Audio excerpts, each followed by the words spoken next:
프린스턴에서 온 편지, 평일 아침 매일 보내드리고 있는 2025 에디션의 4월 셋째 주 주말판 팟캐스트입니다. 안녕하세요. 저는 미국을 알아가는 시간 아메리카노 진행을 맡은 송인근입니다. 제 곁에는 오늘도 아메리카노의 정치통, 제 짝꿍 프린스턴 대학교 정치학과 공공정책대학원의 유혜영 교수님 나와 계십니다. 교수님 어서 오세요. 네, 안녕하세요. 반갑습니다. 잘 지내고 계셨죠? 네, 네. 매일 보고 있잖아요. 프린스턴에도 여러분 봄이 왔습니다. 저희가 사실 유영 교수님하고 저하고 이번 주에 그 이정우 선수 경기를 보려고 필라델피아 필리스 그 구장에 필라델피아의 샌프란시스코 자이언츠가 방문을 해서 경기를 보러 갔었는데 그때만 해도 그게 화요일이었나요? 수요일이었나요? 아무튼 밤 경기였는데 바람이 너무 불고 진짜 추웠는데 이제 주말부터 확실히 포근해져서 진짜 봄이 왔습니다. 저희가 작년 이맘때는 그 달력을 찾아보니까 딱 그 일주일 동안 4월 중순 일주일 동안 프린스턴에 없었더라고요. 그래서 어쩌면 이 꽃이 피는 가장 아름다운 이 골든타임을 저희가 놓쳤었는데 올해는 이제 여기 있다 보니 당장 어제만 해도 이 아침까지만 해도 이 꽃망울만 맺혀있던 벚꽃이 저희가 점심 먹고 와보니까 활짝 피어있는 거를 진짜 마치 타임랩스로 보는 것 같은 감동적인 하루 봄날이었는데요. 날이 좋아서 이제 어제는 교수님하고 저희가 둘이서 뒷마당에서 저녁을 먹었는데 지난주에 했던 그 실수를 저희가 반복하지 말자고 다짐한 덕에 이 감성 넘치는 노래를 듣기만 하면서 목은 아끼고 따라 부르지는 않은 상태에서 오늘 에피소드를 하려고 이제 마이크 앞에 앉았어요. 교수님 봄이 네. 왔습니다. 네, 제가 제일 좋아하는 계절이 봄이고 4월을 저는 제일 좋아하는데요. 한국에 저희가 살 때도 그 4월이 되면 진짜 너무 아름답잖아요. 정말 좋았죠. 맞아. 그러다가 이제 근데 미국 동부는 사실 봄이 되게 짧고 계속 춥다가 그런 것 같아요. 맞네. 네, 겨울이다가 그냥 갑자기 여름이 되는 확 더워지고. 맞아요. 그래서 맞네. 봄이 되게 특히 보스턴 살 때는 봄이 뭐지? 그래서 맞아. 너무 이제 겨울이 길고 그러니까 잘 모르고 있다가 그러게요. 내시빌로 처음 이사 갔을 때는 또 거기는 봄이 길어서 굉장히 길었죠. 맞아. 되게 좋았고 이제 뉴욕으로 가서 살 때는 뉴욕에도 봄이 있긴 하지만 뉴욕은 어쨌든 도시고 뭔가 도심 안에서 나무나 이런 것들을 보기가 저희 이런 뭐 프린스턴보다는 그럴 기회가 적잖아요. 그렇죠. 아무래도. 그래서 잘 못 느끼고 있다가 이제 프린스턴으로 이사하고 나서는 이게 동네를 산책을 하면 집집마다 뭐 꽃나무 심은 꽃 이런 것들이 다 다르고 그런 것들이 피는 뭐 시간이 조금씩 다르고 해서 맞아요. 이 봄을 즐길 수 있는 네. 그런 기회가 훨씬 많은 것 같긴 해요. 교수님 또 뛰는 거 좋아하시니까 오늘도 이제 아침에 뛰고 오셨는데 그때 그 꽃망울만 맺혀 있었는데 거기 폈는지 보러 가야지 하면서 뭐 뛰러 가시고 하잖아요. 그러니까 네. 운동하는데도 좋은 인센티브 되고 아무튼 진짜 동네가 너무 아름답습니다. 진짜 아메리카노 이제 애청자분들도 가끔 와 보시면 좋겠다 싶은데 저희가 또 이걸 뭐 영상으로 담고 하기는 또 쉽지가 않아서. 그리고 저희 이제 작은 그 뭐라고 해야 돼 뒷뜰이 있는데 뒷마당. 거기에 진짜 큰 나무가 하나 있잖아요. 네. 근데 그 나무가 이제 처음에 저희가 프린스턴에 이사 왔을 때는 여름이어서 그게 꽃나무인 줄 몰랐어요. 아 그렇죠. 근데 보면은 그냥 딱 수양 버드나무처럼 생겨서 그런가 보다 했는데 이제 저희가 이제 한 해 지나서 지난 3월이었죠. 그렇죠. 지난 3월에 이제 그 아르헨티나 부에노스아이레스를 일주일 정도 다녀왔는데 다녀오니까 갑자기 그 집 뒤에 그 나무가 분홍색 꽃으로 이렇게 뒤덮여 있는 거예요. 정말 눈이 내리는 것 같이 꽃비가. 근데 그때 너무 감동을 받았잖아요. 아, 우리가 이 집으로 이사 올 때는 전혀 몰랐는데 맞아요. 이게 엄청난 꽃나무였구나. 네. 근데 올해는 그걸 알았잖아요. 네. 이 나무에 꽃이 핀다는 거를. 그래서 언제쯤 그 분홍색 꽃이 필까를 계속 보고 있었는데 또 올해는 좀 추워가지고 맞아요. 꽃이 작년보다 피는 확실히. 시기가 조금 늦어지긴 했지만 또 이제 꽃이 피니까 너무 아름답고 네. 그래서 아주 뭐 그 꽃을 보면서 선물 받은 그런 느낌이에요. 네.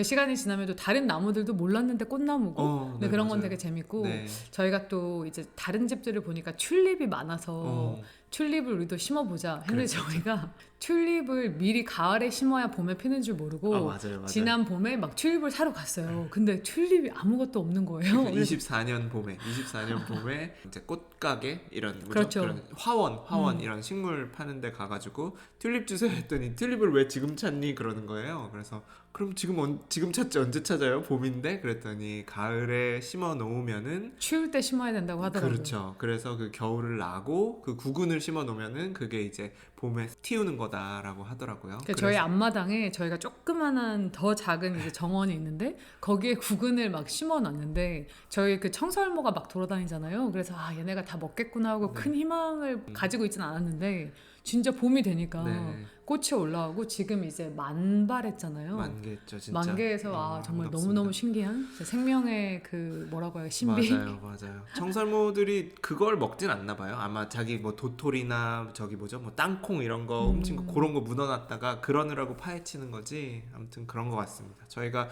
오프닝 하는데 지금 배경음에 저 멀리 들리실지 모르겠는데 오늘이 부활절이거든요. 오늘이 부활절 일요일이라서 지금 교회에서 저희는 뭐 교회를 안 다녀서 잘 모르겠지만 오늘은 아무튼 유독 그 평소 일요일보다 종을 많이 치는 것 같아요. 그래서 지금 저 멀리서 종소리가 들리긴 하는데 그래도 오늘 뭐 아침에 뜰 때도 보니까 이제 교회 가시는 분들도 많고 동네 이제 집들 보면 다 정원 있는 집은 그 어린이들이 그 그렇죠. 달걀 이스터에그 이스터에그 그거 찾느라 막 맨발로 돌아다니고 있더라고요. 그렇구나. 자, 4월 들어서 제가 이제 본격적으로 프린스턴에서 온 편지 이제 유료 구독제를 시작을 하고 평일 오전에 매일 뉴스레터를 보내드리고 있잖아요. 워낙 이제 요즘에 전해드릴 뉴스가 많아서 쓸 말도 너무 많아서 분량이 좀 넘치고 있는데 좀 더 이제 간략히 요점만 좀 더 잘 짚어서 뭐 보내드릴 수 있도록 더 신경을 쓰도록 하겠고요. 오늘 에피소드는 이제 뉴스레터를 본격적으로 보내드리기 시작한 뒤 올려드리는 이제 두 번째 팟캐스트 에피소드인데요. 아메리카노의 본체가 뭘까를 좀 생각을 해보면 사실 저랑 요현 교수님이 팬데믹 오기 직전이었죠. 아무튼 그때 둘이서 뉴욕의 그 아파트에 이렇게 앉아서 주거니 받거니 이야기를 나눈 이 팟캐스트가 본체가 아닐까 싶어요. 그래서 이 뉴스를 분석해드리는 팟캐스트는 그러니까 유료 구독자분들께는 당연히 바로 먼저 공개를 해드리고 시간이 지나고 나서는 이제 무료 구독자분들도 이제 들으실 수 있게 한 2주 정도 뒤에는 들어보실 수 있도록 이렇게 할까 합니다. 그러니까 처음에는 서브스택에서 유료 구독자분들만 저희가 이제 올리는 팟캐스트 에피소드를 먼저 들으실 수 있고 에피소드가 올라가고 나서 한 2주 정도 뒤에는 다른 플랫폼에도 이 에피소드를 올리려고 해요. 뭐 애플, 아이튠즈나 또 유튜브에도 그냥 그 오디오만 저희가 올리고 있으니까 그렇게 올리려고 해요. 저희가 뉴스를 다루기 때문에 아무래도 이 요즘처럼 뉴스 사이클이 굉장히 짧고 정신없는 시절에는 사실 뭐 보름 정도만 지나도 한참 구문처럼 들릴 뭐 경우도 많겠지만 그래도 저희가 하는 이런 분석이 좀 더 많은 분들께 가닿았으면 하는 마음도 있고 또 그 저희 이 에피소드를 듣고 좋다고 생각하시는 분들이 더 많이 이제 유료 구독으로 이제 유입되셨으면 하는 그런 마음도 있어서 그렇게 해볼까 합니다. 그 팟캐스트는 가급적이면 매주 이제 올려보려고 하는데요. 뭐 시간이 허락지 않아서 녹음을 못할 때는 롱폼 아티클, 뭐 칼럼 그런 형식으로 주말에 뉴스를 보고 느낀 것들, 뭐 짚어볼 것들을 정리해서 월요일에 좀 긴 편지로 보내드릴 생각이고 만약에 팟캐스트를 못 올린다면 가끔 뭐 뉴스 대신 저와 요영 교수님의 뭐 일상을 비롯해서 다소 좀 프라이빗한 그런 소소한 주제들을 다룰 기회도 있을 것 같은데 뭐 예를 들어서 전에 연말 맞아서 왜 와인을 알아가는 시간 뭐 그 에피소드도 했었잖아요. 역대 가장 인기가 많았던 어찌 보면 살짝 씁쓸하게 자 그런 에피소드는 이제 뭐 저희가 좀 부끄럽기도 하니까 유료 구독자분들만 들으실 수 있게 그렇게 정리를 해서 그렇게 올릴 생각입니다. 아무튼 프린스턴에서 온 편지 계속 힘내서 열심히 읽고 듣고 또 쓰고 이야기하도록 하겠고요. 프린스턴에서 온 편지에 대한 피드백은 뭐 서브스택이나 저희 그 이메일 americano2020gmail.com으로 보내주시면은 답장 드리도록 하겠습니다. 그럼 본격적으로 오늘 에피소드 하버드 대 트럼프 시작해 보도록 하겠습니다.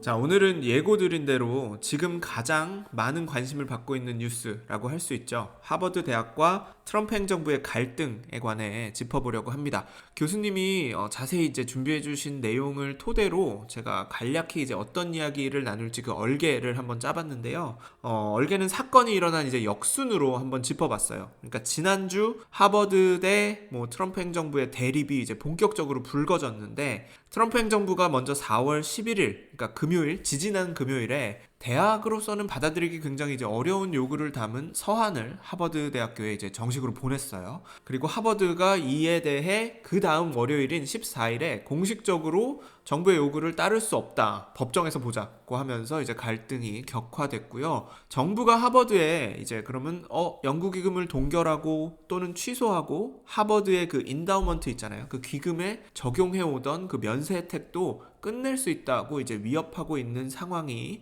이번 주 내내 이어졌고요. 이런 상황에서 이번 주말에는 이제 지난 11일 정부가 그 처음 보냈던 그 편지에 절차상의 뭐 하자, 문제가 있었다는 보도가 또 일제히 나오기도 했습니다. 그 내용을 이제 짚어보도록 하겠고요. 그러면은 사실 하버드와 정부가 왜 갑자기 이렇게 싸우게 됐을까? 여기로 이제 질문이 이어지잖아요. 그 전에 전국 대학 이제 총장 협의회장이기도 한 프린스턴 대학교의 크리스토퍼 아이스그루버 총장이 지난달에 3월에 애틀란틱에 칼럼을 이제 한 편 썼었죠. 그 칼럼 내용은 제가 프린스턴에서 온 편지에도 이번 주에 이제 소개를 했는데요. 트럼프 행정부가 이제 정해진 절차를 무시한 채 학문의 자유를 뭐 짓밟고 위협하는 건 미국에 전체적으로 이제 득될 게 하나도 없는 일이다. 대학은 여기에 맞서 싸워야 한다는 내용의 글이었습니다. 하버드가 아마도 정부에 맞서기로 뭐 결심하게 된 데는 아이스그루버 총장이 명확히 이제 앞서 원칙을 좀 세워주고 이 토대를 닦아놓은 게 큰 역할을 저는 했다고 생각을 하는데 그 내용도 잠깐 이야기를 해보고 그렇다면 또 그에 앞서서 트럼프 행정부가 학문의 자유를 위협한다는 거는 갑자기 좀 무슨 소릴까 좀 이게 궁금해질 수 있는데 사실 이를 짚어보려면은 컬럼비아 대학교의 사례를 컬럼비아 대학교에서 있었던 일을 먼저 봐야 하고 그에 앞서서 2023년 10월 7일이었죠. 하마스가 그 이스라엘을 향해서 이제 테러 공격을 감행했잖아요. 먼저. 그리고 나서 이제 미국 대학에 들불처럼 번졌던 이제 팔레스타인 지지 또는 이스라엘 규탄 시위 이 이야기를 다시 짚어봐야 합니다. 아시다시피 미국 사회는 당시 이제 하마스의 테러를 규탄하는 친이스라엘 여론과 하마스 소탕을 목적으로 뭐 팔레스타인 가자 지구에서 인종 청소를 벌이는 네타냐후 정권 또 이스라엘을 규탄하는 친팔레스타인 여론으로 나뉘었는데 주요 대학들에서는 특히 친팔레스타인 시위대가 목소리를 크게 내고 또 학교 당국이나 뭐 경찰과 충돌이 빚어지기도 했어요. 그래서 트럼프 행정부는 팔레스타인을 지지하고 이스라엘을 규탄하는 시위에 동참한 학생들이나 이를 방조하거나 제대로 처벌하지 않은 대학들을 반유대주의 안티세미티즘이라고 규정하고 이들을 처벌하겠다고 선거 때부터 약속을 했었고 이제 집권 후에 이를 행동에 옮기고 있는 겁니다. 전쟁이 벌어지면 양쪽 편이 말 그대로 완전히 다른 주장을 펴면서 상대방의 주장은 뭐 새빨간 거짓말, 날조라고 이제 몰아세우기 때문에 말하기도 사실 좀 조심스러워지긴 합니다만 이스라엘의 군사작전으로 인해 팔레스타인 민간인이 다수 사망한 걸 지적하고 규탄한다고 이를 테러단체인 하마스 지지로 낙인 찍는 거는 좀 지나쳐 보이기도 하는데요. 반유대주의를 이제 트럼프 행정부가 대학을 길들이고 못살게 구는데 필요한 좋은 이제 구실로 삼은 게 아닌가 그런 생각이 좀 드는 지점이 있습니다. 그렇다면 하마스의 테러에 이은 이 가자 전쟁 이전에 왜 사실 트럼프 대통령과 마가 또 보수 진영은 미국의 대학과 엘리트들을 탐탁잖게 여기게 됐을까? 여기까지 이제 질문이 이어지는데요. 사실 이 내용은 저희가 미국을 알아가는데 도움이 되는 책을 한번 같이 읽어보자며 이제 지난 아메리카노의 3번째 시즌이었죠. 같이 책을 읽어본 그 시즌에서 미겔 우르키올라 콜롬비아 대학교 교수의 Market, Mind and Money 이 책을 읽어봤을 때 그러면서 미국의 고등교육 이야기를 다뤘을 때도 했던 이야기이기도 해요. 대학교 대 트럼프의 마찰을 이해하는 오늘의 길잡이가 되어주실 유영 교수님의 설명도 대학에 대한 보수 진영의 소위 거친 생각과 그걸 지켜보는 대학들의 불안한 눈빛에서 시작한다고 할 수 있을 것 같습니다. 그래서 유영 교수님께 오늘 좀 근본적인 어떤 배경일까요? 이거에 대한 설명부터 한번 쭉 부탁을 드려볼게요. 네, 이제 트럼프 행정부와 미국의 대학들 간의 갈등이 지금 미국 정치에서 가장 중요한 이슈 중에 하나이기도 하지만 또 제가 이제 직업이 대학 교수다 보니까 제가 일하는 직장이나 제가 있는 분야랑도 아주 밀접하게 관련이 되어 있어서 그러네요. 저도 아주 관심 있게 이제 이 사안을 지켜봤는데요. 네. 우선 이 갈등을 이해하기 위해서는 트럼프와 트럼프 지지자들이 미국 대학에 대해서 어떻게 인식을 하고 있는가. 특히 민주당과 공화당이 이제 미국 대학을 이해하는 방식을 좀 알을 필요가 있는데요. 네. 사실 2016년 대선 전에 미국의 어떤 고등교육, 대학과 관련된 이슈가 대선에서 뭐 크게 이슈가 된 적은 없습니다. 지금까지는. 네. 그 뭐 베트남 전쟁을 할 때 뭐 대학에서의 시위. 반전 시위 그때 이후로 사실 대학이 큰 이슈가 된 적은 없지만 그렇네요. 생각해. 네, 2016년에 뭐 트럼프 대통령이 뭐 중국이 뭐 불공정 무역을 하고 있다 이런 얘기도 했지만 그때 어떤 얘기를 했냐면 대학에 대해서도 굉장히 비판적인 목소리를 내긴 했어요. 아, 그렇구나. 지금보다는 훨씬 절제된 톤이긴 했지만 뭐 학자금 대출이 너무 이제 비싸고 학생들이 너무 이제 빚이 많고 그다음에 대학 교육이 너무 비싸다. 네. 그리고 대학에서의 어떤 프리 스피치라고 하죠. 표현의 자유. 네, 표현의 자유를 대학들이 억압을 하고 있다. 특히 보수적인 의견 이런 것들을 억압을 하고 있기 때문에 내가 이제 대통령이 되면은 이런 문제를 좀 적극적으로 시정을 하겠다. 이런 얘기를 했지만 거의 뭐 언론에 크게 보도가 되진 않았죠. 그 당시에 더 큰 이슈들, 더 문제가 된 논쟁적인 이슈들이 있었기 때문에 네, 그래서 그 당시에 기사가 많진 않지만 Chronicles of Higher Education이라고 해서 미국의 고등교육에 관련된 어떤 미디어 채널 네. 그런 뭐 신문이 있거든요. 근데 거기에 보면은 트럼프 대통령의 이러한 뭐 발언이나 정책에 대해서 뭐 비판하는 그런 목소리들이 몇 개가 있더라고요. 네. 그래서 많진 않았어요. 네. 근데 이때 사람들이 이해한 거는 그냥 단순하게 뭐 대학을 진짜 타겟한다기보다는 대통령의 어떤 핵심 아젠다가 기존의 엘리트들, 미국 리버럴 사회 엘리트. 그쵸 그 리버럴 엘리트들을 이제 공격하는 거였는데 리버럴 엘리트들이 주로 있는 곳이 대학, 그렇죠. 그다음에 언론사, 네. 그다음 네. 이렇잖아요. 그리고 그렇죠. 또 그 동시에 어떤 과학에 대한 불신 네. 이런 것들이 굉장히 화두였는데 예를 들어서 뭐 기후 변화를 가짜다. 믿지 않는다거나 이런 것들. 근데 이제 예를 들어서 기후 변화에 굉장히 중요한 역할을 하는 게 과학적인 지식. 근데 과학자들은 대학에 많잖아요. 근데 그것과 이제 맞물려서 대학에 대한 이제 불신을 네. 굉장히 조장을 했죠. 네. 근데 정말 신기한 게 미국 이제 정치를 연구하는 사람들 사이에서 가장 잘 확립된 팩트 중에 하나가 여론은 정치인이나 엘리트가 어떤 식으로 이슈를 프레이밍 하는지에 따라서 굉장히 잘 바뀐다는 거예요. 그래서 어떤 뭐 이 개개인이 어떤 이슈에 대해서 확고한 의견이 있는 게 아니라 내가 지지하는 정치인이 뭐 이런 식으로 얘기하면 거기를 따르는. 근데 그게 이제 미국 정치에서 많은 연구들이 보여주고 있는데 실제로 트럼프 대통령이 미국의 고등교육, 대학들을 이렇게 비판하기 시작하면서 공화당을 지지하는 사람들 사이에서 미국 대학에 대한 신뢰가 급격하게 떨어집니다. 그 말은 그 전에는 트럼프 대통령이 이거를 이슈로 삼기 전에는 뭐 공화당, 민주당 어느 정당을 지지하느냐가 고등교육에 대한 관점을 별 차이를 주지 않았는데 물론 민주당이 고등교육에 대한 신뢰가 더 높긴 했어요. 네네네. 그래서 갤럽이 이제 2015년부터 쭉 이제 고등교육기관에 대한 네. 신뢰도를 물어왔는데 2015년에 보면은 민주당을 지지하는 사람들이 고등교육을 뭐 지지하는 정도는 뭐 65%, 네. 공화당은 뭐 53% 정도로 차이가 있긴 하지만 네. 아주 크진 않았거든요. 그렇네요. 그런데 2024년에 똑같은 질문을 했을 때 공화당을 지지하는 사람들 중에서 고등교육이 여전히 가치가 있고 신뢰한다라는 비중은 53%에서 20%로 떨어집니다. 반면에 민주당 같은 경우는 뭐 60 몇 %에서 56%로 조금 감소하긴 했지만 이 감소의 폭이 공화당이 훨씬 더 큰 거죠. 네. 이거는 뭐 딱 봐도 트럼프의 역할이 컸다고 볼 수밖에 없겠네요. 네. 그리고 왜 그러면 고등교육 기관 대학을 신뢰하지 않는가라고 물었을 때 민주당과 공화당의 답이 굉장히 다른데요. 근데 민주당 같은 경우는 대학 교육이 너무 비싸다.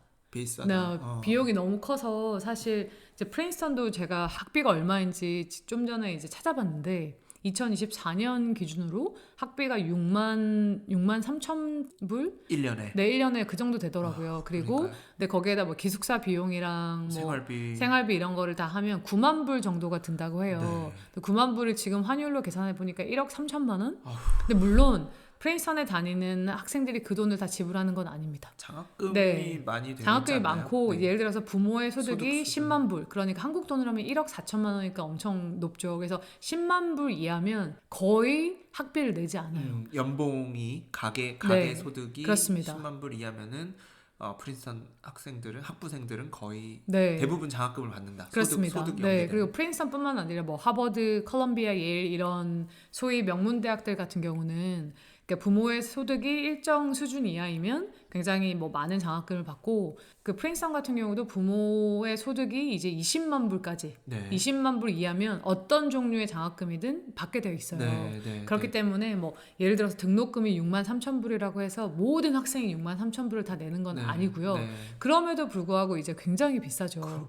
그러니까요. 네. 억소리가 나는. 네, 그래서 이제 민주당 사람들 같은 경우에 대학을 뭐 신뢰하지 않거나 대학이 제대로 된 역할을 하고 있지 않다라고 하는 가장 큰 이유가 이 비용인데 네, 비싸서. 반면에 공화당 사람들 중에서 대학이 제 역할을 하지 못하고 있다고 말하는 사람들은 대학이 너무 정치적이다. 정치적인 아젠다, 특히 이런 리버럴한 민주당의 아젠다를 적극적으로 퍼뜨리고 있기 때문에 우리가 신뢰할 수 없다라는 답변이 압도적으로 많습니다. 좌쪽으로 왼쪽으로 너무 편향돼 있다. 대학 자체가 라고 보는 시선이 공화당 지지자들 사이에서는 굉장히 많은 거예요. 지배적인 거예요. 네, 그렇죠. 그리고 이제 그러면 트럼프 대통령이 이제 2기에 들어서 2025년에 취임을 하고 나서 네. 2기 행정부의 핵심 아젠다 중에 하나로 관세 이후에 네. 관세 말고 맞아요. 가장 지금 노력을 쏟아붓고 있는 게 고등교육에 대한 공격이잖아요. 네. 대학들에 대한 공격인데 이제 표면적으로는 아까 편집장님께서 말씀하신 그 10월 7일 하마스 공격 이후에 대학 캠퍼스에서 그러니까 유대인 학생들이나 어떤 이스라엘에 대한 이런 엔티세미티즘이라고 하거든요. 반유대주의 이런 것들이 뭐 들불처럼 번져서 근데 이거를 대학들이 전혀 제지를 안 했기 때문에 그거에 대한 이제 뭐 벌칙이다라고 얘기를 하고 있지만 그거 내면을 들여다보면 크게 보면 두 가지 이유가 네. 있는데 네. 첫 번째는 기본적으로 대학과 대학 졸업장을 가진 사람들이 민주당 쪽으로 훨씬 많이 최근에 이동을 했거든요. 그러니까 대학 자체가 공화당에는 크게 도움이 안 되는 그러니까 대학을 졸업한 사람들도 그렇고 대학에 있는 교수들, 대학에 있는 과학자들까지 해서 민주당 성향이 훨씬 많기 때문에 우리가 대학을 공격한다고 해서 이게 정치적으로 크게 우리가 손해볼 건 없다.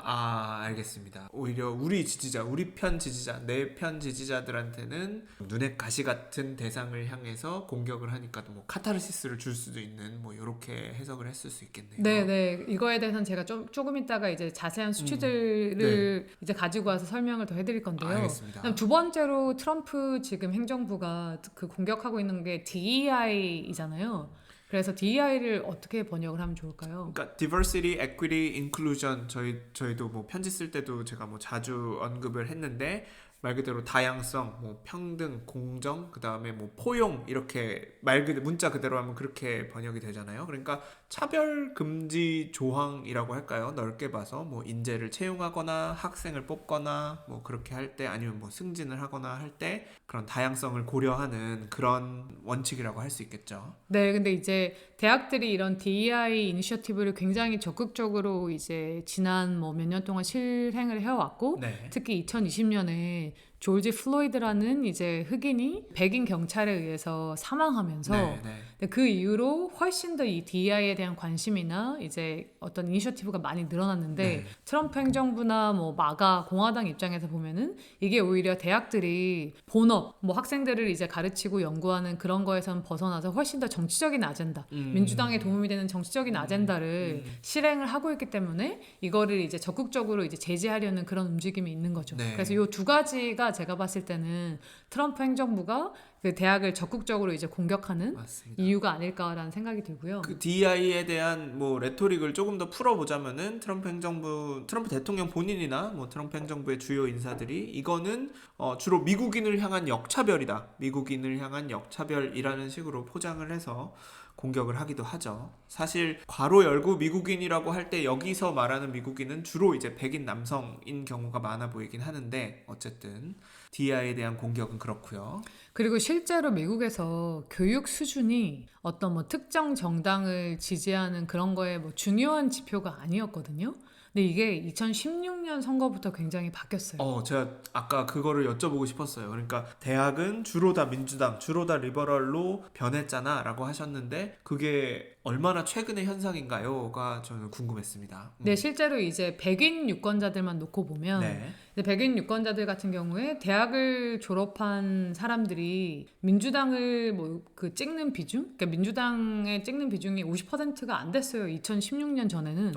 네. 네, 왜냐면 대학을 졸업하면 네. 소득 수준이 높고 소득이 높으면 그 공화당을 찍는 성향이 있으니까. 그렇죠, 아무래도. 네, 그래서 한 뭐 40%, 40% 조금 위? 어? 그 정도의 백인들, 그러니까 대학 졸업장에 있는 사람들이 민주당을 찍었는데 2016년 전까지는. 네, 근데 2016년이 되면서 이게 50%를 넘어갑니다.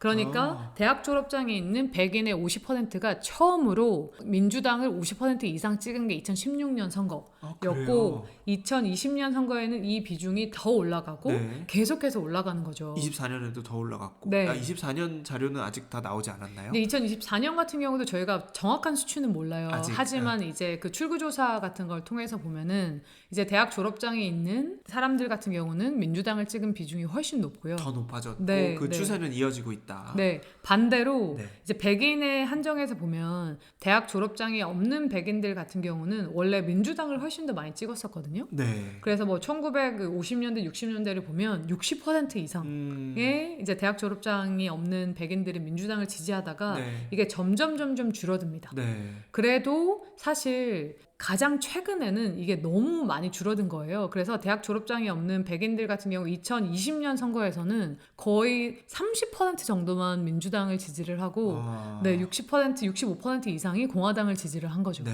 그러니까 공화당 입장에서는 본인들에게 가장 큰 지지 세력은 대학 졸업장을 가지고 있지 않은 백인층인 거죠. 그래서 이제 트럼프 대통령이 대학을 공격하는 것 자체가 공화당의 가장 핵심 지지층에게는 어떻게 보면은 되게 카타르시스 같은 거를 줄 수 있는 네. 그런 걸 보여주는 거죠. 네. 그거를 그 대학 졸업장이 없는 지금 특히 백인에 한해서 그 데이터를 읽어주셨기 때문에 대학 졸업장이 없는 백인 유권자가 60년대, 70년대, 뭐 80년대 초까지만 해도 아무튼 뭐 민주당을 많이 찍었다는 그 설명이 딱 이해가 되는 게 저희가 지난번 그 팟캐스트 에피소드 관세에 관련해서 이야기했을 때 미국 제조업 이야기를 했잖아요. 그러니까 60년대, 70년대에 특히 그 민주당은 그 공식에 많이 기대고 있었던 제조업 노동자, 노동조합과 굉장히 이제 그 끈끈한 관계를 유지하면서 노동자의 정당, 뭐 중산층의 정당, 서민의 정당 이거를 잘 확립을 했을 때 주로 뭐 제조업 공장에서 일하던 사람들이 그때도 그렇고 지금도 그렇고 굳이 대학 졸업장, 대학 학위가 필요하지 않는 일자리가 대부분이기 때문에 뭐 고등학교까지만 졸업을 하고 바로 공장에서 일하면서 그 노동조합원으로서 중산층으로 되게 살아가는 경제적으로 뭐 윤택한 이런 삶을 사는 그 공식이 있을 때 그래서 노조랑 친한 정당이 민주당이니까 뭐 민주당을 지지하고 이랬던 게 그때의 공식이었는데 사실 그 공식이 뭐 이제 90년대, 2000년대 뭐 세계화, 그다음에 기술의 발전, 자동화 때문에 무너졌다. 그 얘기는 지난 시간에도 살펴봤고요. 그거랑도 연관이 있겠네요. 그래서 네, 그렇죠. 근데 미국에서는 이제 저희가 이제 대학을 얘기할 때 보통 4년제 대학을 주로 이제 그렇죠. 범주로 삼는데요. 네네네. 그래서 미국에서는 4년제 대학을 졸업하는 사람의 비중이 한 35% 맞아. 정도거든요. 그러니까 한국보다는 훨씬 낮습니다. 이 얘기를 매번 짚어야 됩니다. 그래서 이제 기본적으로는 대학을 졸업한 사람들이 민주당의 핵심 지지층으로 이제 점점 되어가고 있고 공화당에는 별로 중요하지 않은 그룹이 되다 보니까 정치적으로 트럼프 대통령이 대학을 공격하는 게 큰 뭐 비용을 들이지 않는 쉽게 말해서 잃을 게 없는 카드인 거죠. 오히려 뭐 얻을 거는 많고 잃을 게 없는 카드니까 트럼프로서는 충분히 쓸만하다. 네.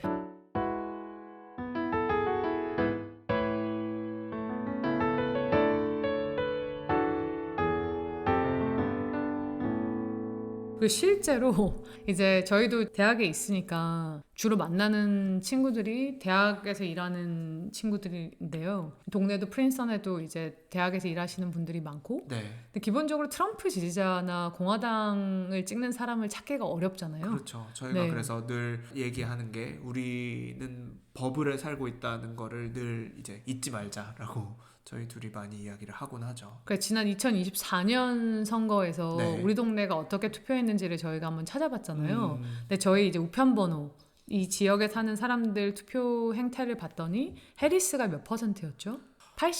85% 아무튼 제 굉장히 기억에 그랬던 것 높았고 같습니다. 네. 트럼프가 아마 한 10% 내외였던 것 같아요. 네, 네. 근데 그 정도로 굉장히 압도적으로 민주당 성향이 많고 네. 전반적으로 미국에서 이제 그 교수들이라든지 대학에서 일하는 사람들이 민주당 성향의 사람들이 훨씬 많긴 합니다. 맞습니다. 네, 그래서 그것도 사실 트럼프나 공화당이 이제 대학이나 고등교육을 싫어하는 이유 중에 하나인데요. 네, 네. 실제로 이제 미국에서는 교수들도 그 선거자금 같은 걸 많이 내잖아요. 대학에서 일하는 사람들도. 그리고 그 데이터를 볼 수도 있죠. 그렇죠. 그래서 선거 저도 가끔 봅니다. 그래서 우리 동네 우리 학교에 누가 얼마나 냈는지 이런 거 보는데 그래서 그 스탠포드에 있는 아담 보니카 교수가 네. 다른 이제 공저자들과 함께 특히 이제 미국의 로스쿨 그러니까 탑 로스쿨에 있는 교수들의 선거자금을 내는 패턴이 어떤지를 한번 찾아봤어요. 네. 그래서 2018년에 이제 논문을 냈는데 네. 기본적으로는 엄청 리버럴하다.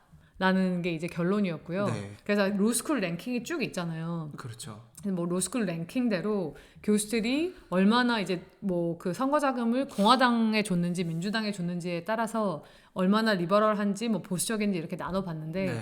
여기 제가 지금 편집장님께 보여드리는 표를 보시면 아시겠지만 네. 예일 대학교 같은 경우 예일 로스쿨 굉장히 좋잖아요. 네. 뭐 예일 로스쿨 같은 경우는 여기 보시면 거의 뭐 90% 이상의 교수들이 민주당에 돈을 줬고 뭐 스탠포드, 하버드, 컬럼비아, 시카고, NYU 이런 탑 로스쿨들 같은 경우에 예외 없이 네. 다 이제 민주당 쪽으로 이제 돈을 주는 이 표는 제가 그 서브스택에 올려도 네. 되는 거죠? 네, 네. 그러면 저 들으시는 분들 참고하시라고 올려놓겠습니다. 그 아담 보니카 교수가 논문에서 참고한 데이터를 이제 도식화해 놓은 로스쿨 랭킹 순으로 로스쿨 교수들이 어느 당 후보에게 정치 자금을 냈는지 후원했는지를 이 도표로 막대로 보여줬는데 이게 밝은 색이 지금 민주당인 거죠. 네, 그렇습니다. 그러니까 대부분 다 민주당이 고 많네요. 이제 공화당이 더 많은 대학이 탑 뭐 50개 로스쿨 중에 3군데밖에 없어요. 네. 그 중에 하나가 조지 메이슨 조지 메이슨 대학의 로스쿨 거기는 이제 리버테리안이라고 하죠. 정부 규제 같은 거를 싫어하는 자유지상 네, 자유주의자들이 많은 곳이어서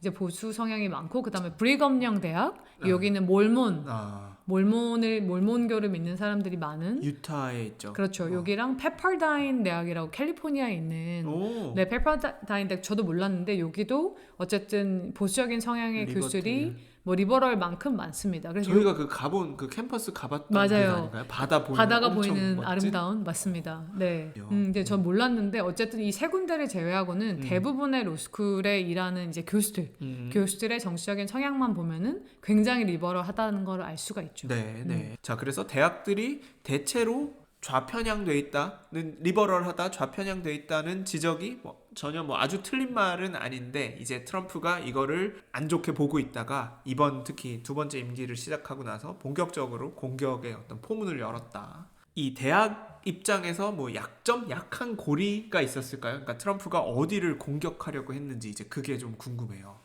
근데 대학이 이렇게 트럼프 말대로 좌편향적이고 하는 게 마음에 들지 않는다고 하더라도 정부가 대학을 이제 통제할 수 있는 그러게. 수단이 없으면은 네네네. 할 수가 없잖아요. 네. 근데 이제 미국에는 사실 국립대학이 없습니다. 그러니까 일단 많은 그렇죠. 나라에 국립대학이 있는데 미국에는 국립대학도 없고 사실 학교 운영 비용 같은 경우도 주립대학이야 주정부가 많이 관여를 하지만 이런 사립대학들 같은 경우는 한국과 달리 한국은 사립대학도 교육부나 정부에서 돈을 굉장히 많이 받잖아요. 그쵸. 근데 미국 같은 경우는 학교 운영 비용에서 정부로부터 돈을 받는 거는 많이 없어요. 운영 비용만 따지자면. 네, 그래서 예를 들어서 프린스턴 같은 경우도 제가 찾아봤더니 저희 직장 같은 경우는 올 한 해 저희의 예산이 3.1 빌리언 달러. 얼마죠, 그러면? 맞네요. 31억 달러니까 거의 한 4조 원 되는 거예요. 그런가요? 운영비가? 네, 운영비가 이렇게 되고 근데 이 운영비를 어딘가에서는 커버를 해야 되잖아요. 근데 그렇죠. 저희가 학교 기금이 있잖아요. 인다우먼트라고 하는데 인다우먼트가 아마 34 빌리언, 38 예전에 저한테 38? 좀 떨어졌더라고요. 아, 그래요? 네. 34 빌리언 달러인데 그 인다우먼트를 이제 다른데 투자하고 이렇게 하잖아요. 네, 그래서 그렇죠. 그 인다우먼트가 저희 운영 비용의 60% 정도를 커버하더라고요. 거기서 좀 대주는 거예요. 네. 근데 그래서 그럼 하버드 같은 경우도 하버드는 운영 비용이 6 빌리언 달러? 더 많구나. 두 배구나. 학교가 훨씬 크니까. 그렇네요. 근데 거기도 뭐 인다우먼트가 40% 커버하고 학생들이 내는 그 튜이션 등록금으로 뭐 21% 커버하고 네. 그다음에 저한테도 맨날 기부하라고 동문들의 그거 기부금. 오는데 그런 것도 뭐 어느 정도 커버를 하는데 실제로 그래서 학교가 이제 이렇게 운영되는 데는 정부가 관여한 게 크진 않지만 근데 이 미국의 이런 사립대학들이 하는 중요한 기능 중에 하나가 리서치잖아요. 그렇죠. 연구를 하는 데 있어서는 미국의 정부가 엄청나게 많은 펀딩을 연구 비용으로 지불을 하고 있습니다.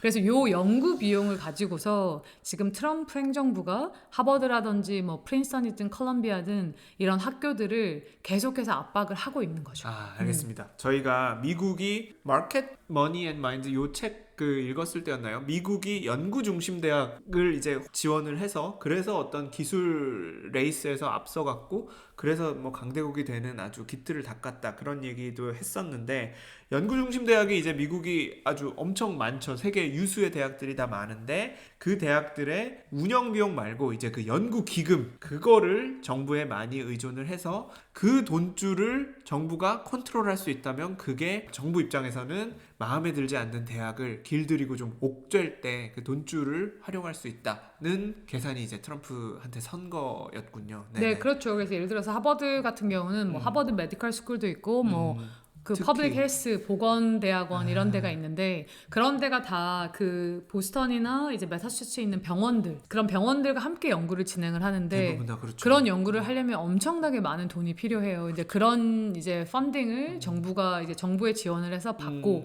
그걸 가지고서 많은 연구자들에게 뭐 월급도 주고 연구도 하고 있는 건데 그거를 이제 틀어막겠다는 거거든요.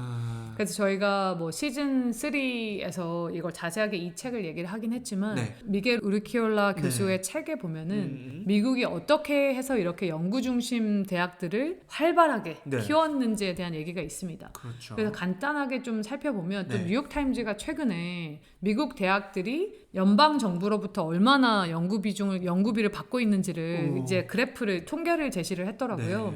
그래서 1953년만 해도 이게 굉장히 적었습니다. 그 비용이 그렇게 많진 않았어요. 연구 자체도 전체적인 연구 그 규모 자체도 지금에 비하면 훨씬 작았네요. 뭐 당연하죠. 그래서 이게 10 빌리언이 안 됐었거든요. 1960년대까지만 하더라도. 근데 오늘날에 미국 연방 정부가 이 미국에 있는 대학들에게 보내는 연구 비용으로 보내는 게 60빌리언. 얼마죠, 그러면? 그냥 60빌리언 이게 1달러에 1,000원이라고 생각하면은 그냥 60조로 바꾸면 돼요. 60조. 빌리언은 60조 원이라고 생각하면 되는데 요즘 1,000원이 아니니까 80조 원쯤 되겠죠. 그럼 한국 정부의 1년 예산이 어떻게 되죠? 이 정도 더 많나요? 이거 10배 정도 되나? 그렇죠. 제가 몇 년 전 통계인지 모르겠는데 한 400조 원 정도로 알고 있는데 정부 예산. 400조 원이 아니구나. 2024년 기준으로 656조 원이니까 그러니까 한국 정부의 1년 예산의 10분의 1에 해당하는 돈을 10분의 1이 더 되죠. 네, 그 돈을 미국 대학의 연구비로 보내고 있는 거죠. 연방 정부가. 미국 정부가. 그래서 이게 사실 엄청나게 큰 돈이기 때문에 그렇네요. 그리고 미국의 대학들이 사실 전 세계에서 이제 탤런트를 끌어모으는 가장 큰 이유가 이 정말 리서치 대학이기 때문이잖아요. 인재들한테 그만한 인센티브, 그만한 뭐 금전적 인센티브, 연구 환경을 제공해주고 지원해주고 하는 게 있으니까 훌륭한 사람들이 미국에 오죠. 네, 예를 들어서 미국의 유수한 대학들 같은 경우는 박사과정에 오는 학생들이 당연히 등록금을 내지 않는 것뿐만 아니라 스타이펜드라고 해서 이제 매달 뭐 많진 않지만 그 장학금을 받으면서 생활을 할 수가 있는데 생활 장학금 같은 걸 받죠. 생활비를. 그래서 이런 것들을 이제 할 수 있는 것도 어쨌든 특히 이제 자연과학이라든지 뭐 엔지니어링 같은 경우는 정부에서 이렇게 이제 펀딩을 제공을 하기 때문에 가능한 건데 사실 미국 정부가 이렇게 대학에 적극적으로 이제 펀딩, 연구 비용을 제공을 하기 시작한 계기는 2차 세계대전. 그때 이제 독일 이제 나치에 이기기 위해서 나치를 이제 소탕하기 위해서 핵무기 개발을 했잖아요. 맨하탄 프로젝트를 통해서. 최근에 오펜하이머라는 영화 그 영화를 프린스턴에서도 찍었고 그 첫 장면이 이제 프린스턴에 있는 인스티튜트라고 해서 그 고등과학원, 고등연구원 고등연구원 그 뒤 연못에서 찍었죠. 시작을 하죠. 근데 그때 맨하탄 프로젝트에 그러니까 투자했던 돈이 연방 정부가 $2 빌리언 20억 달러인데 오늘날 가치로 계산하면 이게 30빌리언 달러. 또 그러니까 엄청나게 40, 많은 40조 돈이죠. 원. 그러니까 지금 연방 정부가 미국 대학에 모든 대학에 쏟아붓는 돈의 절반 가까이를 한 프로젝트에 넣었다는 거니까. 그렇네요. 네. 그래서 이렇게 처음에는 이제 무기, 또 냉전 시대에는 그렇죠. 무기 개발이라든지 이런 거, 그 다음에 이제 70년대, 80년대 넘어오면서는 건강, 이제 헬스 관련된 뭐 투자를 굉장히 많이 했고, 암을 치료한다든지, 뭐 어떤 약을 개발한다든지, 네. 네, 그런 것들이 계속 있었고, 그래서 제가 학교들마다 돈을 얼마를 받고 있나를 찾아봤어요. 네. 네. 그래서 학교들마다 이제 뭐 2023년 기준으로 예를 들어서 존스 홉킨스 대학이 정말 많은 돈을 받고 있거든요. 존스 홉킨스가 이제 3.3 빌리언, 네, 엄청나게 많은 돈을 받고 있고, 네. 그럼 존스 홉킨스 매년 매년 정부에서 이만한 돈을 연구 지원금 명목으로 네. 각종 그랜트로 받고 있다는 이게 거죠. 2023년 기준인데 왜냐하면 존스 홉킨스 대학이 미국에서 최초로 대학원 프로그램을 만드는 학교고요. 그 다음에 저 뭐 잘은 모르지만 또 의대가 굉장히 좋고 굉장히 크지 않나요? 네, 맞습니다. 그래서 연구 의대가 뭐 단순하게 환자들만 보는 것뿐만 아니라 진짜 의학 관련 연구, 기술 개발, 네, 연구, 기술 개발 이런 것들이 굉장히 큰 프로그램이기 때문에 정부에서 많은 돈을 받고 있고, 네. 그래서 존스 홉킨스 같은 경우는 정부에서 받는 돈이 존스 홉킨스 대학이 연구에 쓰는 돈의 87%를 차지를 한다고 해요. 그러니까 만약에 갑자기 정부가 너네한테 연구비 못 줘 하게 되면은 엄청나게 큰 타격인 거죠. 존재 자체가 위기에 빠지겠네요. 네, 존스 하버드, 홉킨스 그러니까 하버드 같은 경우는 존스 홉킨스만큼 돈을 많이 받고 있진 않지만 네. 이제 연구 비용으로 쓰는 거에 45%가 정부로부터 오는 거라고 해요. 그러니까 알겠습니다. 거의 절반 가까이가 정부에 의존을 하고 있기 때문에 사실 정부가 마음 먹고 이 기금들 뭐 다 자르겠다, 연구 비용 안 주겠다라고 하면은 하버드에 있는 수많은 연구자들에게 정말 부정적인 영향을 미칠 수가 있는 거죠. 네. 그래서 트럼프 행정부가 계속해서 얘기하는 게 이제 학교들을 이제 타겟할 때마다 너네 뭐 그랜트, 펀딩 지금 다 안 주겠다 혹은 뭐 취소하겠다 이런 식으로 압박을 할 수 있고 뭐 컬럼비아 같은 경우는 440 밀리언 달러 정도를 이제 취소하거나 안 주겠다라고 했는데 처음에 그랬었죠. 지금 하버드랑 싸우기 전에 왜 그렇죠. 3월이었나요? 2월, 3월에 가장 먼저 타겟으로 삼았던 게 컬럼비아가 아까 제가 서두에 말씀드렸지만 사실 친팔레스타인 시위, 그 이스라엘 규탄하는 시위도 가장 격렬하게 일어났었고 뉴욕 경찰이랑 뭐 충돌도 있었고 그랬기 때문에 말 그대로 이제 삐져나온 송곳처럼 주머니 속에 이제 삐져나온 송곳처럼 모난 돌처럼 망치질을 맞게 생겼던 것이긴 했는데 어쨌든 트럼프 행정부가 가장 먼저 컬럼비아 대학교를 상대로 이제 위협을 하기 시작했었죠. 네. 실제로 많이 동결을 시켰고요, 그죠? 네, 그래서 컬럼비아 같은 경우는 전체 연구비에서 74%가 정부에 의존을 하고 있기 때문에 네. 사실 취약하다고 굉장히 좀 할 수- 취약하고 네. 그 다음에 이렇게 각 학교를 공격하기 전에 트럼프 행정부가 이런 엔티세미티즘 반유대주의가 가장 심각했던 학교 뭐 10곳을 리스트를 발표를 했잖아요. 약간 블랙리스트처럼 네. 너네 각오해 거의 이 수준에. 네, 거기가 이제 존스 홉킨스, 컬럼비아 대학, 그다음 UCLA, 뉴욕 대학, 미네소타 대학, 그다음에 USC, 노스웨스턴, 하버드, 그다음에 버클리, 조지 워싱턴 네. 이렇게 10개 대학이 있었는데 네. 이 대학들이 이제 통계를 보면은 거의 뭐 절반 이상 연구비가 정부에 연방 정부에서 의존하고 있는. 오는 거기 때문에 이런 부분을 만약에 쥐어틀면 트럼프 행정부가 네. 굉장히 취약한 그런 부분인 거죠. 그러니까 이게 유영 교수님도 어쨌든 사회과학, 정치학, 사회과학에 계시니까 이 사회과학에서 뭐 연구비를 지원받고 하는 거랑 저희가 뭐 친구들 중에 뭐 이공계 또는 메디컬 스쿨 뭐 이런 데 있는 친구들한테 이야기를 들어보면은 거기서 연구비를 지원받고 하는 게 시스템이 굉장히 다르더라고요. 맞아요. 그래가지고 저희도 뭐 정확히는 모르겠지만 아무튼 실제로 저희 그 메디컬 스쿨에 있는 한 친구는 그 말하는 게 정말 트럼프 행정부가 말한 대로 끊어버리면은 당장 모든 박사 그다음에 모든 뭐 연구원들한테 월급을 줄 수 없기 때문에 말 그대로 그 랩 문을 다 닫아야 되고 진짜 그냥 사실상 해고되는 거나 다름이 없을 수도 있다 뭐 이렇게 해서 정말 되게 걱정도 많이 하고 그래서 그 아는 그 친구 얘기가 그 지도 교수님이었나가 항우울제를 먹기 시작 드시기 시작했다고 막 하더라고요. 너무 걱정이 되고 그래가지고. 이게 분야마다 되게 다른 것 같아요. 예를 들어서 제가 있는 사회과학 같은 경우는 저희는 대학원생을 뽑거나 할 때 뭐 랩 시스템이 아니거든요. 그렇죠. 그래서 프린스턴 정치학과로 들어와서 자기 주제나 이런 게 맞는 교수를 지도 교수로 해서 맞아, 자기 맞아. 논문을 쓰는 거고 뭐 이공계처럼 랩이 있어가지고 거기 매일매일 출근을 하면서 랩에서 이제 페이퍼를 같이 쓰고 그런 시스템이 아니에요. 물론 네. 문과 안에서도 심리학과라든지 이런 데는 그런 시스템을 가지고 있긴 한데 네.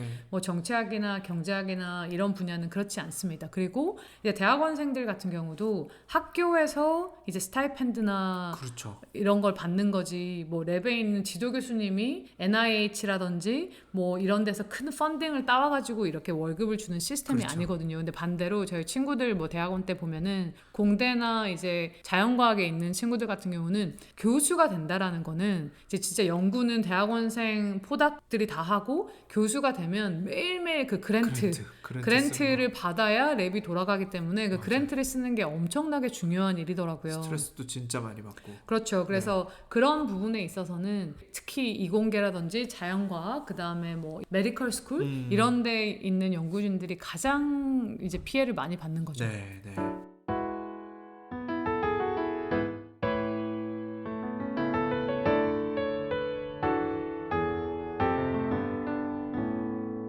자, 그래서 기본적으로 어떤 대학과 정부의 어떤 상관관계 이런 관계가 있기 때문에 거기서 정부가 이제 약한 고리를 잡고 대학을 흔들기 시작했다. 그래서 컬럼비아 대학교와 이제 첫 번째 마찰이 있었고, 마찰이라고 그럴까요? 사실 컬럼비아 대학교는 지금까지 진행된 케이스만 보면은 트럼프 행정부가 너네 이렇게 안 하면은 연구자금 다 동결하거나 심지어 취소할 거야 라고 하고 했더니 대부분 다 정부의 요구에 굴복했다고 할까요? 정부의 요구를 거의 다 듣고 정부와 협상에 나서겠다라고 한 상태예요. 이런 상황에서 이제 그 다음 타겟으로 트럼프 행정부가 이제 하버드를 조준을 했습니다. 네, 이제 하버드 케이스를 좀 자세하게 살펴보면 사실 2023년 10월 7일에 하마스가 그 이스라엘의 테러를 일으킨 이후에 12월에 미국 의회가 이제 청문회를 엽니다. 네, 저희가 그때 이것도 다뤄서 이야기를 했었죠. 네. 왜냐하면 그 캠퍼스 안에서 반 이스라엘 혹은 네타냐후를 규탄하는 그런 시위가 많이 있었고, 특히 이제 몇몇 대학에서 그 시위가 훨씬 더 강렬했잖아요. 뭐 네. 컬럼비아 대학이라든지. UC 버클리. 네. 그래서 2023년에 이제 몇몇 총장들을 불러가지고 의회에서 청문회를 했는데, 그때 이제 초청된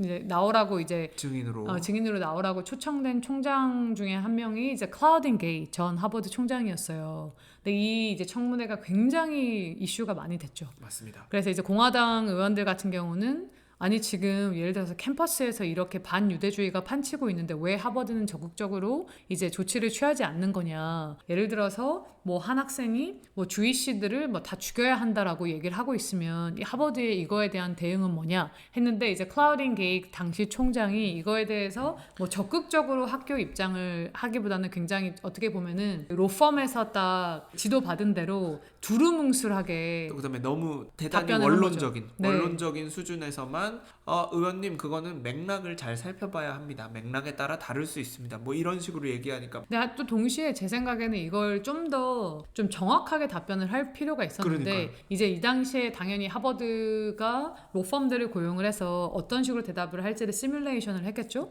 근데 이제 이거를 굉장히 이제 법률의 범위, 하버드가 어디까지 할 수 있고 없고, 그다음에 학생에 대해서 얼마나 우리가 처벌을 할 수 있고 없고, 그런 어떤 법률적인 컨텍스트에서만 답변을 준비를 해가서 이 사안이 가진 어떤 정치적인 함의에 대해서는 전혀 생각을 제대로 안 한 것 같아요. 그러게요. 그래서 어쨌든 이 청문회가 끝난 다음에 하버드 뭐 동문이라든지 하버드에 돈을 내는 사람들도 굉장히 뭐 실망을 하고, 또 동시에 공화당이나 정치권에서도 굉장히 이제 하버드가 제대로 대응을 하지 않는다고 해서 굉장히 뭐 불만을 표출을 했고, 문매를 맞았죠. 하버드가 네. 이 게이 총장의 답변이 기폭제가 돼서 하버드가 진짜 뭐 여론의 문매를 맞았죠. 네, 그 다음에 이제 클라우딘 게이 총장이 이제 물러납니다. 네. 물러났고, 실제로 제가 찾아봤더니 하버드에도 이제 그 유대인 얼럼들이 굉장히 많잖아요. 동문들이. 당연하죠. 교수들도 굉장히 많고. 네, 저도 제 그 박사 논문의 커미티가 4분이신데 네. 그 중에 3분이 유대인이시더라고요. 그런가요? 네.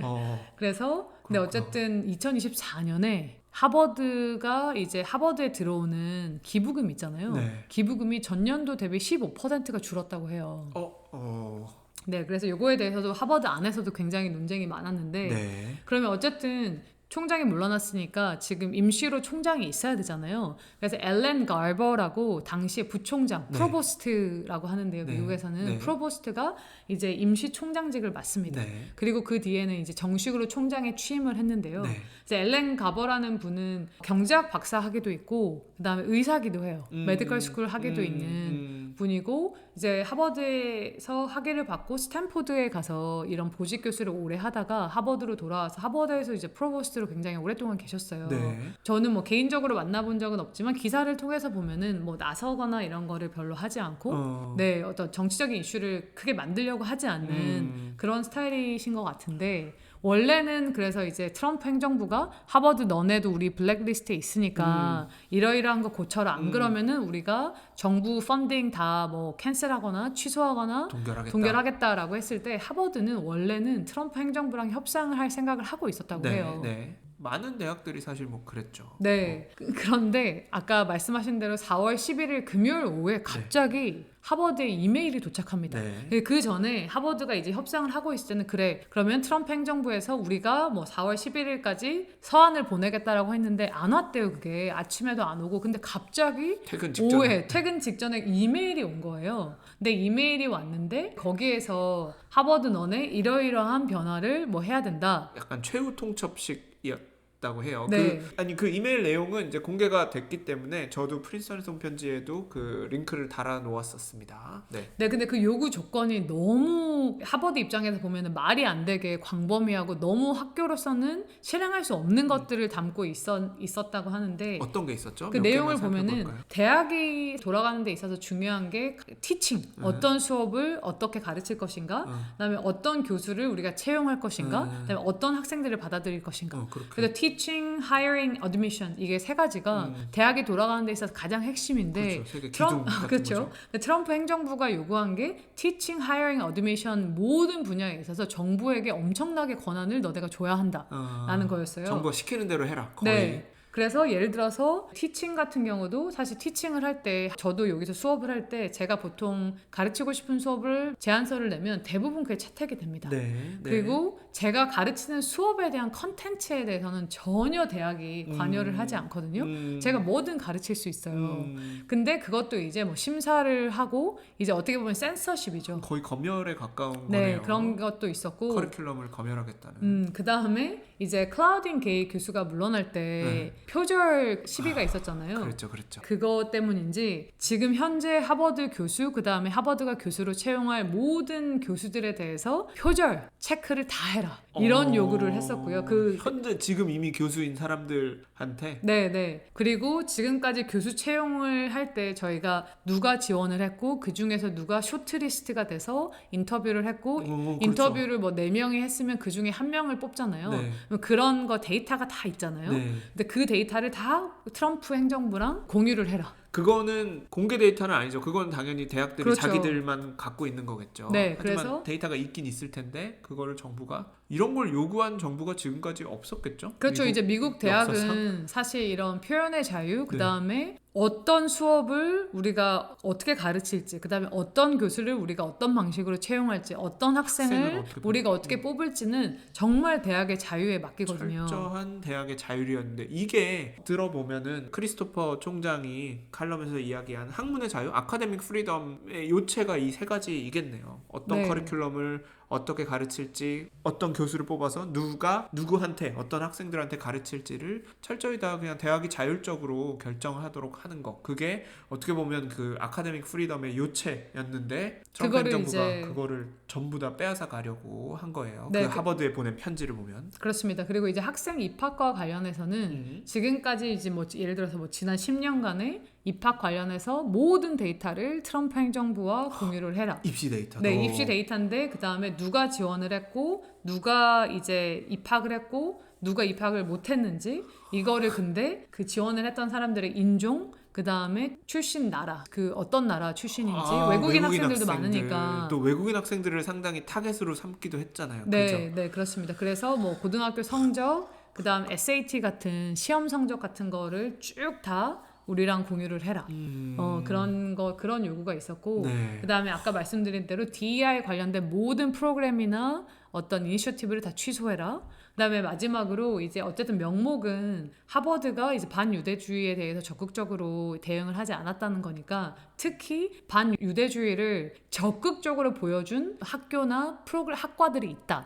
예를 들어서 하버드의 이제 종교학과 디비니티 스쿨, 네. 그다음에 신학대학원. 네, 교육대학원, 교육대학원. 그다음에 이제 공공보건대학원 이나 그다음 메디컬 스쿨, 이런 데는 다 감사를 실시해라. 이런 요구들을 한 거죠. 트럼프 행정부는 지금 말씀하신 그 분과 그 학과 그 대학원들이 반유대주의를 적극적으로 억제하지 못했다라고 네. 한 거예요. 오히려 반유대주의를 더 표출했다. 뭐 여기 있는 예를 들어서 교수나 학생들 중에서 그랬다고 이제 트럼프 행정부는 주장을 하겠죠. 네. 근데 이 요구 사항 자체가 너무 하버드 입장에서는 받아들이기 없는. 그래서 하버드가 원래는 트럼프 행정부랑 협상을 하려고 했는데 그 월요일 주말이 지나고 4월 14일 월요일에 그냥 바로 no, 우리는 이거 받아들일 수 없다. 그렇죠. 라고 합니다. 그렇죠. 네. 이게 그 전에 그 저희 아카데믹 리시버십 이야기도 잠깐 해볼까요? 네. 이게 하버드에는 어떤 과를 딱 찍어서 아카데믹 리시버십을 받도록 해라까지는 아니었던 것 같긴 한데, 예를 들어서 컬럼비아 같은 경우에는 친팔레스타인 시위에 굉장히 적극적으로 목소리를 냈던 학과, 그런 교수나 학생들, 전공 학생들이 있는 과 중 하나가 왜 그 중동 아프리카 그 스터디 네. 그 학과가 있잖아요. 그 학과에 관련해서는 트럼프 행정부가 명시적으로 아카데믹 리시버십을 받아야 된다, 이 과는 라고 이야기를 했었어요. 네. 근데 제가 어디 댓글에서 봤었나 아니면 다른 그 콘텐츠 댓글에서 봤었나, 이 아카데믹 리시버십에 관해서 조금 설명이 있으면 좋겠다 싶어서. 네네. 아카데믹 리시버십은 이제 학교에 있는 과들 중에서 운영이 제대로 안 되는, 그래서 과 자체적으로는 이 제대로 운영을 할 수 없다고 이제 학교가 판단을 하는 경우에 그 리시버십을 이제 주게 됩니다. 리시버십을 받게 되면, 네. 예를 들어서 저희 과 학과장은 정치학과 안에 있는 그 교수 중에서 뽑잖아요. 근데 네. 그런 게 아니라 다른 과의 교수님이 정치학과의 학과장으로 오게 되는 거예요. 그래서 예를 들어서 프린스턴 정치학과가 리시버십을 받게 된다. 만약에 그렇게 되면은 갑자기 뭐 경제학과나 뭐 그 수학과에 있는 교수님이 저희 과 학과장으로 와서, 그 다음에 저희가 과에서 어떤 교수를 채용하거나 할 때도 저희 과의 교수들이 투표하는 거는 부족하고요. 그 다음에 이런 다른 학교의 위원회, 네, 이사회나 뭐 이런 거기 허락을 받아야 주요 이런 결정을 할 수가 있는 거죠. 어떻게 보면은 과 입장에서는 과가 가진 어떤 독립성 같은 거를 전혀 행사할 수 없는, 그래서 이제 리시버십을 통해 가지고 과가 이제 학교 입장에서 볼 때 점점점 나아지고 있다라고 생각을 하면은 이제 리시버십이 끝나게 되는 건데. 네. 일종의, 그러니까 뭐 약간 집행유예를 받은 뒤에 어떤 보호 감찰 기관 뭐 이렇게 말하면 좀 너무 가혹한가요? 뭐 아무튼 그 과의 자율성, 독립성, 독립적인 어떤 권한들을 많이 제약하고 뺏어가고, 본부가 원래 같은 경우에는 학교 본부나 뭐 이사회에서 그거를 이제 감독하고 이렇게 운영하게 되는데, 트럼프 행정부가 요구한 거는 사실상 정부가, 또는 정부의 입김이 가 닿는 본부가 이 과를 통제하겠다라는 그런 그렇죠. 느낌이 강했어요. 리시버십은 각 학교 안에서 결정이 되는 거지, 정부가 나서서 미국에서 이 어떤 특정 학교에다 대고 이 과를 리시버십을 줘라 이렇게 할 수 없거든요. 이런 경우는 거의 없었기 때문에, 그래서 더더욱 이런 요구들이 학교들 입장에서는 이건 학교가 가진 자율성을 완전히 침해하는 전례가 거다라고 없는 일이다. 생각을 한 거죠. 네네네.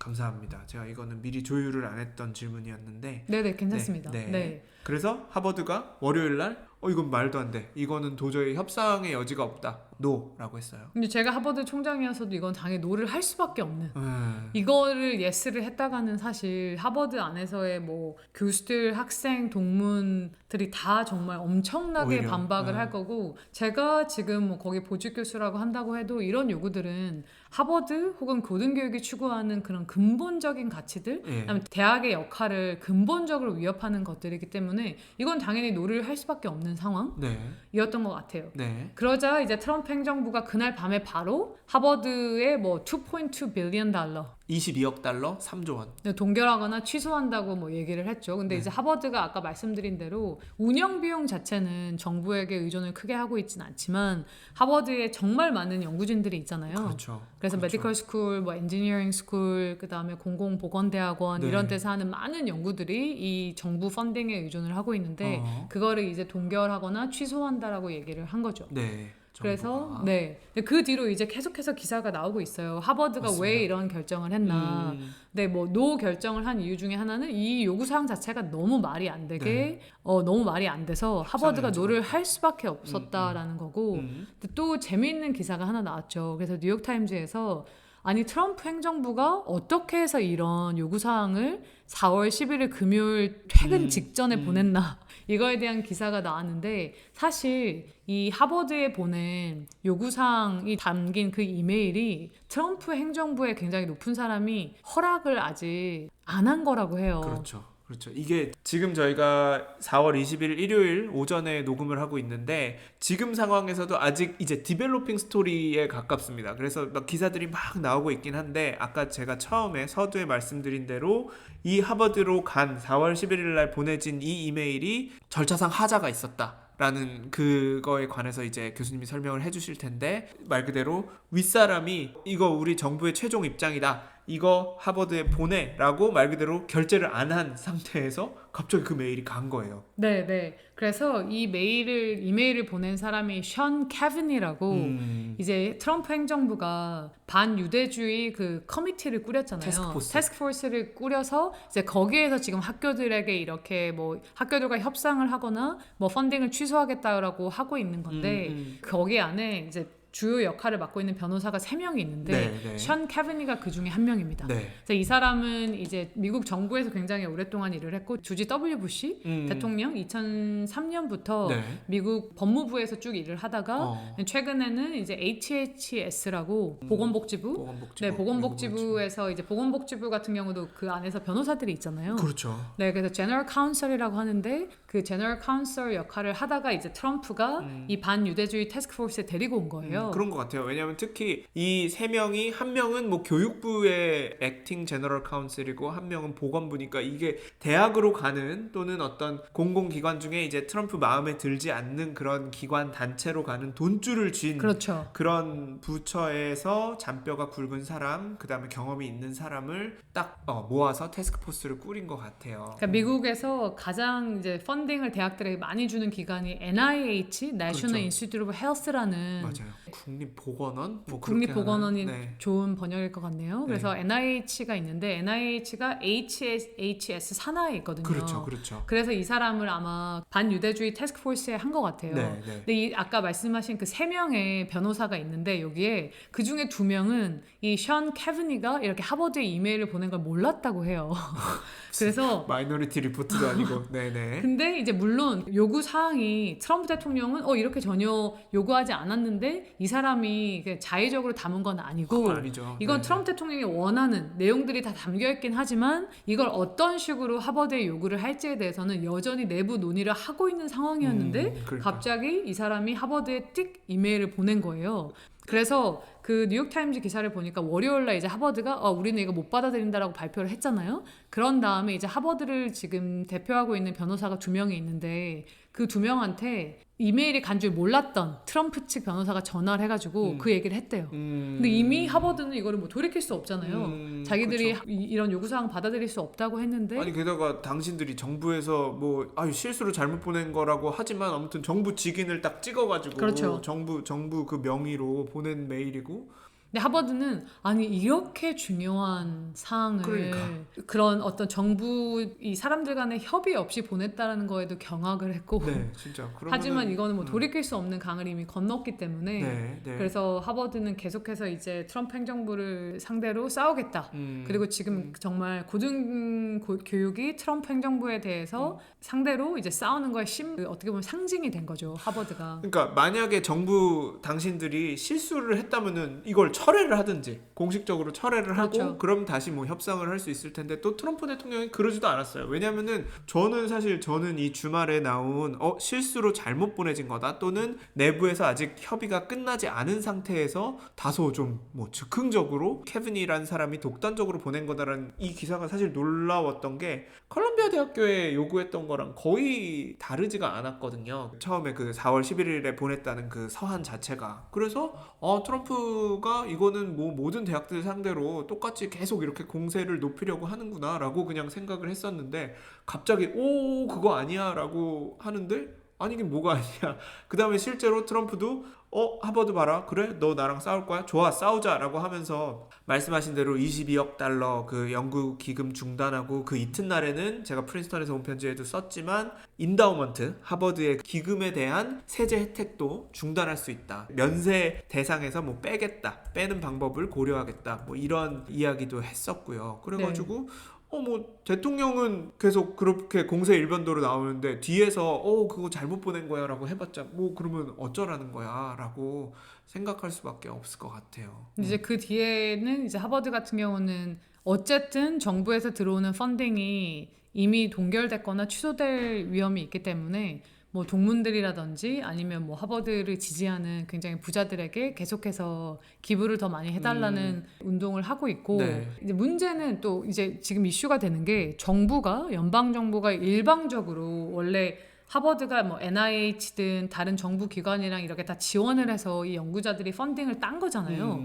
어떤 그런 경쟁 프로세스를 통해서 연구비를 땄는데 이거를 일방적으로 정부가 취소할 수 있는 거. 그렇죠. 근데 이게 지금 이슈가 될 것 같아요. 그것도 그렇죠. 그러니까 트럼프 행정부는 무조건 우리가 뭐 동결한다, 취소한다라고 얘기를 하지만 실제로 컬럼비아 같은 경우도 뭐 440 밀리언 달러를 취소하거나 동결한다고 했지만 실제로 정말 바로 취소가 되거나 동결된 것들을 보면은 그게 바로바로 하기가 어렵거든요. 그렇죠. 그래서 하버드 같은 경우도 계약 조항에 보면은 이거를 취소하거나 이렇게 할 수 있는 사람은 실제로 이 계약에 관여했던 공무원 혹은 그런 사람들이 액션을 취할 수 있다고 해요. 네. 그래서 이거를 뭐 대통령이나 대통령이 임명한 태스크포스가 이걸 할 수 있는가 이거에 대해서는 법에서의 다툼이 있을 수 있기 때문에 좀 지켜봐야 될 것 같고 하버드 입장에서도 아무리 막 트럼프 행정부가 220억 달러를 취소하거나 동결한다고 해도 22억 달러를 한다고 해도 이게 얼마나 사실 빨리 진행이 될지는 모르기 때문에 그거에도 좀 베팅을 한 것 같아요. 그렇죠.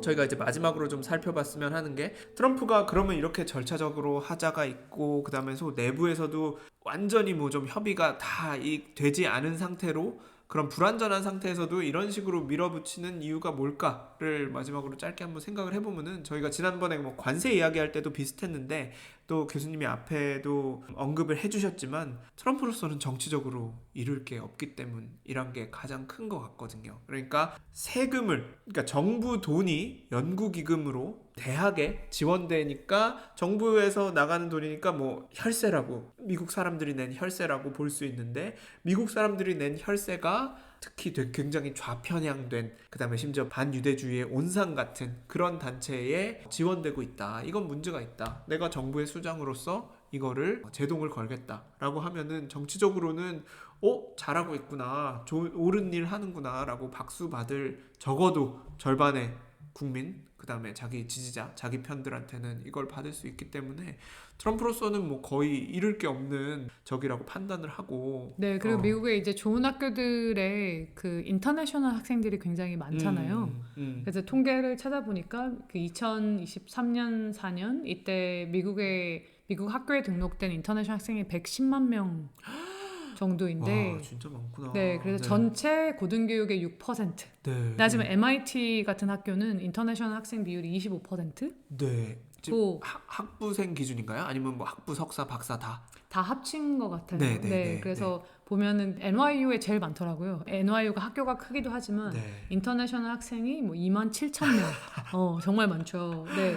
그 다음에 보스턴에 있는 노스이스턴 대학이 2만 1,000명, 네. 컬럼비아가 뭐 2만 명 이렇게 해서 이렇게 많은데 트럼프 행정부와 공화당의 입장은 우리가 이렇게 정부에서 대학들에 돈을 많이 주는데 그 혜택이 미국 학생들에게 돌아가지 않고 이렇게 인터내셔널 학생들에게 돌아가는 것도 문제다. 제이디 벤스 부통령이 실제로 이런 얘기를 했잖아요. 그렇죠. 맞네. 그래서 이런 얘기를 했고 그 다음에 특히 이제 트럼프 행정부에서 문제 삼는 게 뭐 하마스를 지지하거나 반 이스라엘 그런 사고방식을 가진 이런 외국인 학생들이 미국 대학에 와서 우리 정부 혈세, 미국 사람들이 낸 혈세를 이용해서 공부를 하고 가는 것 자체가 말이 안 된다. 그러면서 최근에 1,500명 정도의 그 외국인 학생들 비자를 취소했잖아요. 그래서 이제 이런 것들도 고등교육 입장에서 보면 사실 인터내셔널 학생들이 굉장히 중요하고 그러니까 미국이 계속해서 어떤 리서치 대학으로서의 세계에서 우위를 점하기 위해서는 전 세계에서 똑똑한 학생들이 와서 공부를 하고 해야 되는데 이런 트럼프 행정부의 기조가 계속되면 학생들이 오려고 했다가도 미국에 안 올 가능성이 있기 때문에 이거에 대해서도 이제 미국의 고등교육 기관들은 뭐 우리의 뭐 학문의 자유 이런 것도 있지만 미국 대학이 가진 근본적인 우위, 강점을 정말 근본적으로 흔들 수 있는 이런 정책이기 때문에 이거에 대해서도 굉장히 좀 그래서 싸워야 되겠다는 생각을 많이 하고 있는 것 같아요. 그래서 대학들도 그렇게 주장하고 언론들도 미국이란 나라가 지금 강대국이 된데 결정적인 역할을 한 어떤 기술적 우위, 연구 중심 대학들을 활용한 기제를 무너뜨리는 게 아닌가 그래서 우려를 나타내고 있는 것 같습니다. 언론들도. 네, 하지만 이제 일반 시민들 입장에서는 사실 대학이 이렇게 연구를 통해서 사회에 이바지하는 게 눈으로 보이지 않잖아요. 그렇죠. 우리가 예를 들어서 쓰고 있는 뭐 와이파이 아니면 인터넷 이런 것들이 사실 다 연구를 통해서 만들어진 것들인데 그리고 정부의 투자나 연구 펀딩 이런 게 중요한 역할을 했지만 일반 시민들이 이런 걸 잘 모르기 때문에 아니 그래서 이렇게 정부가 돈 줬더니 다 뭐 반 이스라엘 시위나 하고 있어? 그러니까 이런 식으로 또 정치인들이 부추기기도 하고 그렇기 때문에 또 대학 입장에서도 대학이 이렇게 정부 돈을 받아서 미국 사회에 어떻게 기여하고 있는지에 대해서 충분히 일반 시민들을 설득하거나 이런 작업을 하지 못했다라는 대학 내에 자성의 목소리도 있긴 해요. 근데 그것도 저희가 좀 중요하게 생각해 봐야 되는 지점인 것 같아요. 네. 대학 입장에서도 좀 더 케이스를 잘 만들어서 설명을 해야 된다고 할까요? 좀 그런 노력이 더 필요할 것 같습니다. 그래서 이게 제가 아까 잠깐 말씀드린 대로 아직도 이 디벨로핑 스토리 특히 이 협의되지 않은 채로 사실 하버드에 갑자기 이메일이 갔었다는 내용은 지난 주말에 막 나온 따끈따끈한 뉴스이기 때문에 아마 뭐 거의 모든 기자들이 지금 더 소스들한테 열심히 취재를 하고 있을 거예요. 그래서 월요일 화요일이 되면은 또 업데이트되는 소식이 있을지도 모르겠는데 그거는 뭐 차차 프린스턴에서 온 편지에 또 한 꼭지 두 꼭지로 담아서 소개를 해드리도록 하고요. 오늘 대학과 트럼프 행정부의 어떤 대립 갈등에 관해서 근본적인 원인부터 기재 그 다음에 트럼프 행정부가 어떻게 왜 대학들을 공략해서 이런 갈등을 뭐 일으킨 건지 그 다음에 이거를 정치적인 어떤 지지를 공고히 하는데 뭐 활용하고 있는지에 관해서 살펴봤습니다. 더 설명해 주실 게 있을까요? 없습니다. 자, 교수님 그러면 오늘 팟캐스트 에피소드는 이 정도로 마무리하도록 하겠습니다. 오늘은 확실히 지난주보다 목 상태가 더 좋아서 다행이네요. 앞으로는 저희가 프린스턴 노래방을 열 경우 월요일 또는 화요일에만 하는 것으로 네, 좋습니다. 한 사흘 정도 성대를 이제 쉬고 하도록 이번에 하겠습니다. 한국 가면은 아이유 마이크 사와야 되겠어요. 아이유 마이크가 뭐죠? 색깔 있는 마이크? 네, 되게 좋아 보이더라고요. 그게 왜 아이유 마이크예요? 그 아이유님께서 이렇게 하고 계시던가요? 애순 씨. 아무튼 교수님 오늘 고생 많으셨고요. 저희는 또 다음 시간에 찾아뵙도록 하겠습니다. 감사합니다. 감사합니다.